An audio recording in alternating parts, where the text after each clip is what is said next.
Hello বন্ধুরা, welcome to only sports view. তো এই ভিডিওতে আমরা আলোচনা করব ইন্ডিয়ান ফুটবল আইএসএল নিয়ে। তো আইএসএল তো শুরু হচ্ছে 14ই ফেব্রুয়ারি থেকে, এটা সবাই জানো। তো সেই জায়গাতেই আইএসএল এর সূচি ঘোষণা হয়ে গেছে। তো সেখানে মোহনবাগান ইস্টবেঙ্গলের কবে কার সাথে ম্যাচ রয়েছে তো সেটা জানাবো এই ভিডিওতে।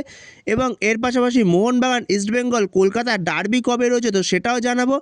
এবং এর পাশাপাশি ট্রান্সফার আপডেট রয়েছে। তো ভিডিওটি সবাই শেষ পর্যন্ত দেখতে থাকো। আর চ্যানেলে নতুন হয়ে থাকলে চ্যানেলটি সাবস্ক্রাইব করে পাশে থাকা বেল আইকনটিকে অন করে পাশে থেকো।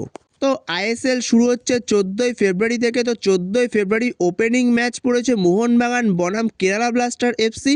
তো মোহনবাগান কেরালা ব্লাস্টার এফসির মধ্যে ওপেনিং ম্যাচ হতে চলেছে 14ই ফেব্রুয়ারি, যেখানে প্রথমে একটা সূচি ঘোষণা হয়েছিল, যেখানে ছিল মোহনবাগান বনাম ইস্টবেঙ্গল প্রথম ম্যাচ, মানে ডার্বি ম্যাচ দিয়ে ওপেনিং ম্যাচ শুরু হওয়ার কথা ছিল।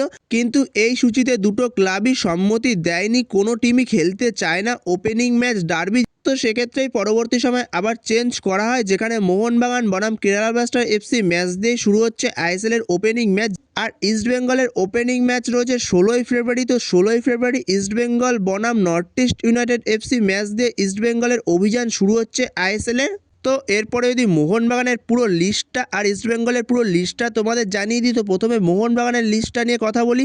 তো মোহনবাগানের তো ওপেনিং ম্যাচ রয়েছে 14 তারিখ কেরালা ব্লাস্টার এফসির সঙ্গে 14ই ফেব্রুয়ারি।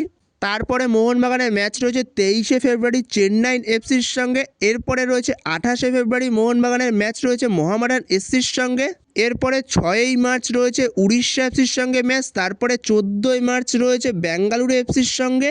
এরপরে 20 মার্চ রয়েছে মোহনবাগান বনাম মুম্বাই সিটি এফসি ম্যাচ রয়েছে। তারপরে 4 এপ্রিল রয়েছে মোহনবাগান বনাম জামশেদপুর এফসি ম্যাচ। এরপরে 12ই এপ্রিল রয়েছে পাঞ্জাব এফসির সঙ্গে ম্যাচ। তারপরে নর্থ ইস্ট ইউনাইটেড এফসির সঙ্গে ম্যাচ রয়েছে 19শে এপ্রিল। এরপরে 24শে এপ্রিল রয়েছে ইন্টার কাশির সঙ্গে ম্যাচ। তো এরপরেই সবথেকে বড় ম্যাচ যেটা, সেটা হলো মোহনবাগান বনাম ইস্টবেঙ্গল ডার্বি ম্যাচ 3রা মে। আর 10ই মে রয়েছে মোহনবাগান বনাম এফসি গোয়া। আর 17ই মে লাস্ট ম্যাচ মোহনবাগান বনাম দিল্লি এফসি। তো এই হলো মোহনবাগানের আইএসএল এর সূচি। তো এরপরে যদি ইস্টবেঙ্গলের সূচি নিয়ে আমরা আলোচনা করে নিই, তো ইস্টবেঙ্গলের ওপেনিং ম্যাচ রয়েছে 16 তারিখ নর্থ ইস্ট ইউনাইটেড এফসির সঙ্গে, যেখানে 16ই February North East United FC match দিয়ে শুরু হচ্ছে ইস্টবেঙ্গলের ওপেনিং ম্যাচ। এরপরে ইস্টবেঙ্গলের পরবর্তী ম্যাচ রয়েছে 21শে ফেব্রুয়ারি দিল্লি এফসির সঙ্গে। এরপরে 27শে ফেব্রুয়ারি জামশেদপুর এফসির সঙ্গে। এরপরে রয়েছে 5ই মার্চ যেটা রয়েছে এফসি গোয়ার সঙ্গে। এরপরে রয়েছে 14ই March Kerala Blaster FC versus East Bengal. এরপরে 21শে মার্চ রয়েছে মোহামেডান এসসির সঙ্গে। এরপরে 11ই এপ্রিল চেন্নাইন এফসি এবং 16ই এপ্রিল রয়েছে বেঙ্গালুরু এফসির সঙ্গে ইস্টবেঙ্গলের ম্যাচ। এরপরে 24শে এপ্রিল রয়েছে পাঞ্জাব এফসির সঙ্গে এবং 28শে এপ্রিল রয়েছে উড়িষ্যা এফসির সঙ্গে।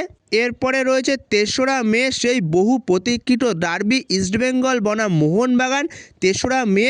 এরপরে ইস্টবেঙ্গলের নেক্সট ম্যাচ রয়েছে ইস্টবেঙ্গল বনাম মুম্বাই সিটি এফসি 8ই মার্চ। তারপরে নেক্সট ম্যাচ রয়েছে ইস্টবেঙ্গলের লাস্ট ম্যাচ, যেটা 17ই মে রয়েছে ইন্টার কাশির সঙ্গে। তো এই হলো মোহনবাগান ইস্টবেঙ্গলের আইএসএল এর সূচি। তো এরপরে ইস্টবেঙ্গল একজন স্ট্রাইকারের সঙ্গে কথাবার্তা বলছে, প্রায় ফাইনাল স্টেজে কথাবার্তা হয়ে গেছে, যেখানে ইস্টবেঙ্গলের দুজন স্ট্রাইকারকেই ইস্টবেঙ্গল ছেড়ে দিয়েছে। যেখানে হামিদ আহাদাদ সে এমনি মিউচুয়ালি কন্ট্রাক্ট টার্মিনেট করে নিয়েছে এবং পরবর্তী সময় আসা হিরোশি ইবোসুকি তাকেও ইস্টবেঙ্গল ছেড়ে দিয়েছে। তো সেইখানে ইস্টবেঙ্গল একজন নতুন স্ট্রাইকারের সঙ্গে কথাবার্তা বলছে, প্রায় ফাইনাল স্টেজেই কথাবার্তা হয়ে গেছে, যে হলো একজন স্প্যানিশ স্ট্রাইকার যার মার্কেট ভ্যালু 1.6 কোটি টাকা। তার নাম হচ্ছে ইউসেফ ইজ্জেজারি, যে হলো একজন পারফেক্ট স্ট্রাইকার এবং তার হাইটটাও যথেষ্ট ভালো। যেখানে সে লাস্ট সিজনে যখন খেলছিল সে 6টা ম্যাচ খেলেছে, 6টা ম্যাচে 5টা গোল রয়েছে। তো যথেষ্ট ভালো একজন স্ট্রাইকার, যেখানে ইস্টবেঙ্গলের সঙ্গে প্রায় চূড়ান্ত হয়ে গেছে কথাবার্তা, শুধুমাত্র ডিল ডানটাই বাকি রয়েছে, সেটাও যে কোনো মুহূর্তে হয়ে যেতে পারে। তো সেই জায়গায় যথেষ্ট ভালো কোয়ালিটি রয়েছে স্ট্রাইকারটার মধ্যে, যেখানে হিরোশি ইবোসুকির থেকে অনেক বেটার অপশান হবে এই ইউসেফ ইজ্জেজারি। তো সেখানে ভালো কোয়ালিটি রয়েছে। তো সেখানে এবার শুধু এটাই দেখার সে ইন্ডিয়ান ফুটবলে এসে কত তাড়াতাড়ি মানিয়ে নিতে পারে। তো বন্ধুরা, তোমাদের কাছে এই স্ট্রাইকারটাকে কীরকম লাগলো অবশ্যই কমেন্ট বক্সে জানিও। তো আমার কাছে তো যথেষ্ট ভালো লাগলো, প্রোফাইলটা খুব একটাও খারাপ না। তো তোমাদের মতামত অবশ্যই কমেন্ট বক্সে জানিও। তো এই ভিডিওতে এই পর্যন্তই। তো এই ভিডিওতে এই আপডেটগুলো নিয়ে আলোচনা করার ছিল। তো ভিডিওটি ভালো লাগলে অবশ্যই লাইক শেয়ার সাবস্ক্রাইব করতে ভুলো না। তো নেক্সট ভিডিওতে দেখা হচ্ছে, ততক্ষণের জন্য বাই বাই।